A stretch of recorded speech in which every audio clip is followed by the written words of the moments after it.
নমস্কার, আমার চ্যানেলে সবাইকে স্বাগত জানিয়ে আজকে আবার একটি নতুন ভিডিও নিয়ে এসেছি আপনাদের কাছে। কিভাবে মোক্ষ লাভ করা যায়। আমাদের জীবনের সবথেকে বড় সত্যি হলো মৃত্যু, আর এই মৃত্যুর পরেই আমাদের মোক্ষ লাভ হয়। আমরা এই পৃথিবীতে যখন জন্মগ্রহণ করি তখন আমরা সকলেই চাই সুখে থাকতে, সে আর্থিক সুখ হোক বা মানসিক সুখ। এমনকি আমরা চাই মৃত্যুর পরেও আমাদের আত্মার যেন স্বর্গ লাভ হয় এবং মোক্ষ পায়। কিন্তু এই মোক্ষ আসলে কী, কীভাবে তা অর্জন করা যায় তা জানার জন্যই আজকের এই ভিডিও। এক কথায় বলতে গেলে মৃত্যু এবং পুনর্জন্মের চক্র থেকে বেরিয়ে আসাই হলো মুক্তি বা মোক্ষ। এর আক্ষরিক অর্থ হলো সংসার থেকে মুক্তি। আসলে জন্ম ও মৃত্যুর চক্রের অবসান ঘটিয়ে আত্মার মুক্তিকেই মোক্ষ বলে।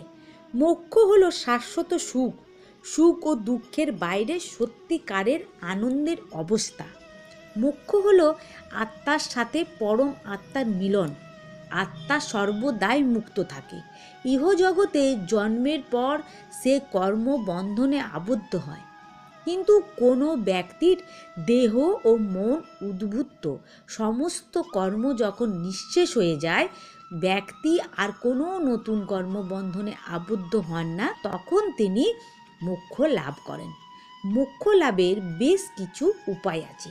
সেই উপায় অবলম্বন করে জন্ম মৃত্যুর চক্র থেকে, কর্মবন্ধন থেকে মুক্তি পাওয়া যায়। তখন মানুষ মোক্ষ লাভ করে এবং আত্মার সঙ্গে পরম আত্মার মিলন ঘটে।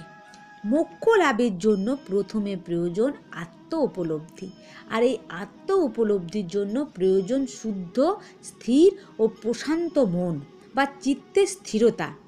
পাপ কর্ম হোক বা শূন্য অর্জনের ইচ্ছা, উভয়ই আমাদের কর্মের বন্ধনে আবদ্ধ করে। উভয়ের অনুপস্থিতি হলো মোক্ষ। অতএব মোক্ষ লাভের জন্য পুণ্য বা পাপের প্রতি কোনো আসক্তি না রেখে স্বাভাবিক কর্ম করে যেতে হবে। এই পৃথিবীতে প্রতিটি প্রাণীকেই 84 লক্ষ বার জন্মগ্রহণ করতে হয়। সর্বশেষে সে মনুষ্যরূপ জন্মগ্রহণ করে এবং মানুষেরাই একমাত্র মোক্ষ পেতে পারে। তাই মানুষকে মোক্ষ অর্জনের উপায়গুলি অবলম্বন করতে হয়। এই পৃথিবীকে বলা হয় মায়ালোক। এই পৃথিবীতে যারা জন্ম নিয়ে আসে, এর মায়ার বন্ধনে তারা আবদ্ধ হয়ে পড়ে। পৃথিবীর প্রতিটি জিনিসকে তারা ভালোবেসে ফেলে, আর মানুষ সবচেয়ে বেশি ভালোবাসে নিজের জীবন বা নিজের শরীরকে। কিন্তু একদিন সেই শরীর ত্যাগ করে তাদের চলে যেতে হয়। এই মায়ায় তারা এতটাই আবদ্ধ হয়ে পড়ে যে মৃত্যুর সময়ও কামনা বাসনা তার পেছন ছাড়ে না। ফলে মৃত্যুর সময়ও সে যেমন কামনা নিয়ে মৃত্যুবরণ করে, সে অনুযায়ী সে পরের জন্ম লাভ করে। কিন্তু বেশ কিছু পদ্ধতির মাধ্যমে এই জীবন মৃত্যুর চক্র থেকে মুক্তি পাওয়া যায়। তার মধ্যে একটি হলো ক্রোধ ত্যাগ করা। মানুষের সবথেকে বড় শত্রু হলো তার ক্রোধ বা রাগ। রাগের মাথায় অনেক সময় মানুষ অপর ব্যক্তিকে নানা রকম খারাপ কথা বলে ফেলে, যাতে সেই মানুষটি খুব আঘাত পায়। কিন্তু মানুষ এর জন্য পরে নিজে অনেক কষ্ট পায়। তবে একবার যে কথা মুখ থেকে বেরিয়ে যায় তাকে আর ফেরত নেওয়া যায় না। তাই প্রত্যেকের খেয়াল রাখা উচিত সে যেন অন্যের সঙ্গে খারাপভাবে কথা না বলে, অন্যের মনে আঘাত না দেয়। আবার কখনো কেউ যদি তাকে খারাপ কথা বলে বিরক্ত করে, তবে সে যেন তার পরিবর্তে তাকে কোনো খারাপ কথা না বলে, বরং নিজ কর্মের দ্বারা সে বুঝিয়ে দেয় অপর ব্যক্তি যে কাজটি করেছে সেই কাজটি সে ভুল করেছে। কারণ ক্রোধ প্রতিহিংসা দ্বারা মানুষ আরও বেশি করে কর্ম ও কর্মফলের বন্ধনে আবদ্ধ হয়ে যায়। ফলে তার পক্ষে মোক্ষ লাভ করা সম্ভব হয় না। মোক্ষ লাভের আরও একটি উপায় হলো সত্য বচন বলা বা সত্য কথা বলা। তাই সব সময় মানুষের উচিত সত্য কথা বলা। সত্য কথা বললে সব সময় মন শুদ্ধ ও পবিত্র থাকে। অসত্য কথা বললে নিজের মনের মধ্যে অশুভ শক্তির উন্মেষ ঘটে। অনেক সময় একটা মিথ্যে কথাকে লুকোতে আরও অনেক মিথ্যে কথা বলতে হয়। এর ফলে মানুষ অনেক পাপ কর্ম করে ফেলে। আর কর্মফলের বন্ধনে আরও বেশি করে আবদ্ধ হয়ে পড়ে। তাই মানুষের উচিত সদা সর্বদা সত্যি কথা বলা, নিষ্কাম কর্ম করা। নিষ্কাম কর্মের অর্থ হলো আকাঙ্ক্ষাহীন কর্ম, অর্থাৎ কোনো ফলের প্রত্যাশা ছাড়াই কর্ম করা বা মুক্তি লাভের একটি কেন্দ্রীয় নীতি। আমরা যখনই কোনো কাজ করি তার ফল পাওয়ার আশায় সেই কাজ করে থাকি, কিন্তু মানুষের উচিত কোনো রকম ফল পাওয়ার আশা না করে কর্ম করে যাওয়া। অনেক সময় এমন হয় মানুষ কোনো গরিব দুঃখীকে কিছু দান করেন এই আশায় যে বিনিময়ে ঈশ্বর তাকে কিছু না কিছু দেবেন। গরিব ব্যক্তিকে সাহায্য করার উদ্দেশ্যে সে এই কর্ম করে না, বরং সে নিজ স্বার্থ সিদ্ধির জন্যই সে অন্যকে সাহায্য করে। কিন্তু এমন কর্মের ফল কখনো মানুষ পায় না। মানুষের সব সময় উচিত নিজের লক্ষ্য স্থির রেখে নিষ্কাম কর্ম করে যাওয়া, পাপ কর্ম না করা।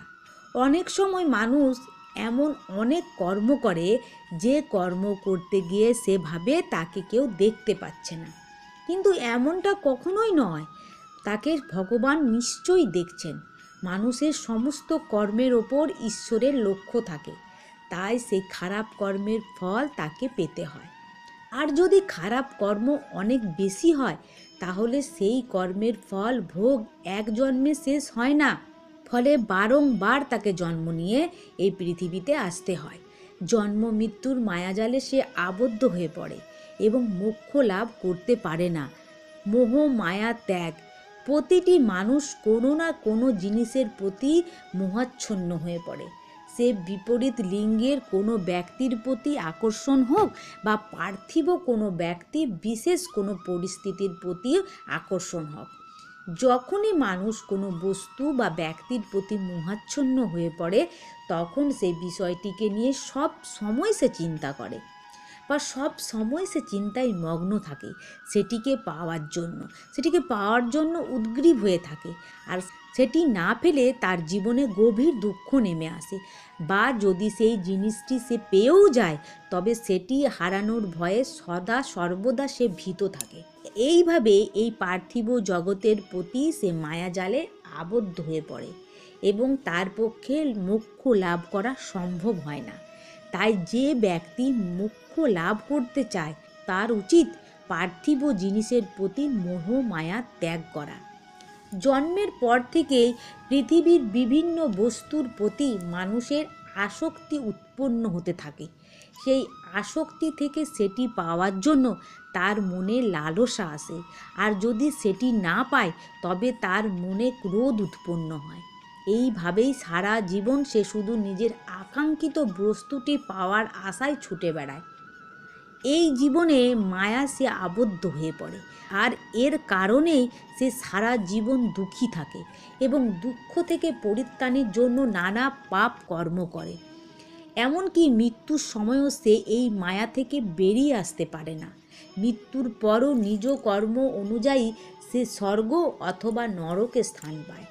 তারপর আবার কর্মফল ভোগের জন্য এই পৃথিবীতে ফিরে আসতে হয়।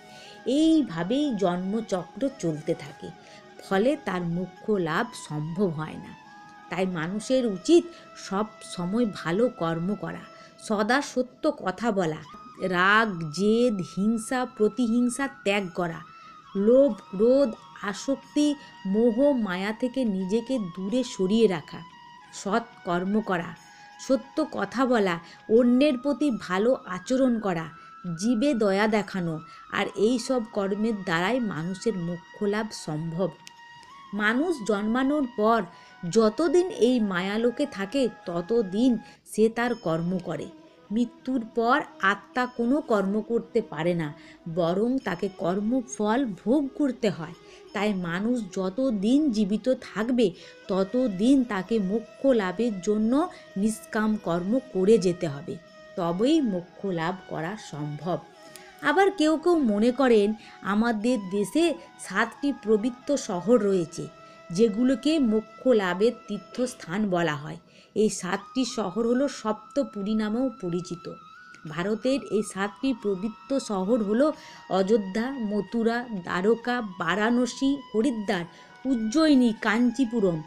এই ধর্মীয় বিশ্বাস অনুযায়ী অনেকে মনে করেন এই সকল স্থানে তীর্থ করলে বা এই সকল স্থানে দেহত্যাগ করলে মোক্ষ লাভ করা সম্ভব। তবে অবশেষে বলবো, মোক্ষ লাভের জন্য মানুষের উচিত নিষ্কাম কর্ম করা এবং মোহ মায়া ত্যাগ করা। তাহলেই মানুষ মোক্ষ লাভ করতে পারবে। অনেকেই আছেন যারা নিজের শরীরের প্রতি মায়া ত্যাগ করতে পারেন না। লোভ, ক্রোধ, হিংসা, লালসা থেকে নিজেকে দূরে সরিয়ে রাখতে পারেন না। কিন্তু তারা যদি নিয়মিত ধ্যান করেন এবং নিজের এই সমস্ত ত্রুটিগুলিকে দূরে সরিয়ে রাখার চেষ্টা করেন, জীবের প্রতি দয়া দেখান, তবে তা একদিন তাদের চারিত্রিক বৈশিষ্ট্যে পর্যবেসিত হয়, ফলে মোক্ষ লাভ করা সম্ভব হয়। অর্থাৎ যে ব্যক্তি কোনো উদ্দেশ্য বা অন্য কোনো ব্যক্তিকে সাহায্য করেন, তিনি যদি নিঃস্বার্থভাবে অন্যদের সাহায্য করতে থাকেন, তবে সেই সাহায্য থেকে ফল পাওয়ার আশা তার মন থেকে দূরীভূত হয়। আবার যে ব্যক্তি অল্পতেই রেগে যান, তিনি যদি নিজেকে নিয়ন্ত্রণ করতে পারেন, নিজের রাগকে নিয়ন্ত্রণ করে রাখতে পারেন, তবে ধীরে ধীরে তিনি সহনশীল হয়ে উঠবেন এবং হিংসা, ক্রোধ ইত্যাদি তার মন থেকে দূরীভূত হয়, ফলে তার মোক্ষ লাভ করা সম্ভব হয়। আর কেউ যদি প্রতিদিন গীতা পাঠ করতে পারেন, তাহলেও তার মোক্ষ লাভ সম্ভব হয়।